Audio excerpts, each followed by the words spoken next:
HR analytics, talent penalty, staff people analytics या workforce channel attack भी कहा जाता है। लेकिन HR एनालिटिक्स होता क्या है?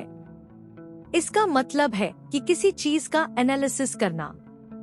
इसका मतलब है डेटा को स्टैटिस्टिकल टूल्स, डिफरेंट मेथड्स और टेक्नोलॉजी का उसे करके एनालाइज करना। इस प्रोसेस को एनालिटिक्स कहा जाता है। HR में इसका मतलब क्या है? जब आप ह्यूमन रिसोर्सेज डेटा को एनालाइज करते हैं, स्टैटिस्टिकल टूल्स और टेक्नोलॉजी का उसे करके टू यूज HR एनालिटिक्स कहते हैं। जैसे अगर आपसे पूछा जाए कि आपके ऑर्गेनाइजेशन में एम्प्लॉय टर्नओवर रेट कितना है, या आपसे पूछा जाए कि कौन से एम्प्लॉयज 1 साल में कंपनी छोड़ सकते हैं, तो इन सवालों के जवाब एनालिटिक्स से पता किए जा सकते हैं। HR एनालिटिक्स को ऐसे भी डिफाइन किया जा सकता है कि ये एक प्रोसेस है जिसके द्वारा स्टैटिस्टिकल टूल्स, मेथड्स और टेक्नोलॉजी का उसे करके हिस्टोरिकल HR डेटा को एनालाइज किया जाता है ताकि नई इंसाइट्स प्राप्त की जा सके और स्ट्रैटेजिक डिसीजन मेकिंग को इम्प्रूव किया जा सके।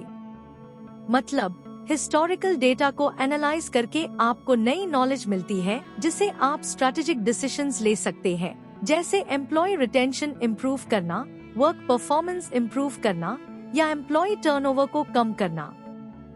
HR एनालिटिक्स के 4 टाइप्स होते हैं: descriptive analytics, diagnostic analytics, predictive analytics और प्रिस्क्रिप्टिव एनालिटिक्स। HR मैट्रिक्स एक सिस्टम ऑफ मेजरमेंट है जो अलग अलग डेटा पॉइंट्स को कंपेयर करता है ताकि आपको पता चल सके कि आपकी HR पॉलिसीज इफेक्टिव है या नहीं। मैट्रिक्स सिर्फ ये बताता है कि डेटा में क्या चेंजेस हुए हैं, लेकिन इसका कारण नहीं बताता। HR इंफॉर्मेशन सिस्टम्स वो सिस्टम है जिसमें डिफरेंट ऑर्गेनाइजेशन से डेटा कलेक्ट किया जाता है, स्टोर किया जाता है और सॉफ्टवेयर का उसे करके प्रोसेस किया जाता है। इसे इंफॉर्मेशन मिलती है जो डिसीजन मेकिंग के लिए उसे की जाती है। इंफॉर्मेशन सिस्टम्स में 5 इम्पोर्टेंट कंपोनेंट्स होते हैं: data collection, data storage, data processing, information extraction और डिसीजन सपोर्ट। HR एनालिटिक्स और मैट्रिक्स का उसे करके आप डेटा को एनालाइज कर सकते हैं और बेहतर डिसीजंस ले सकते हैं, जिससे ऑर्गेनाइजेशनल परफॉर्मेंस इम्प्रूव होती है।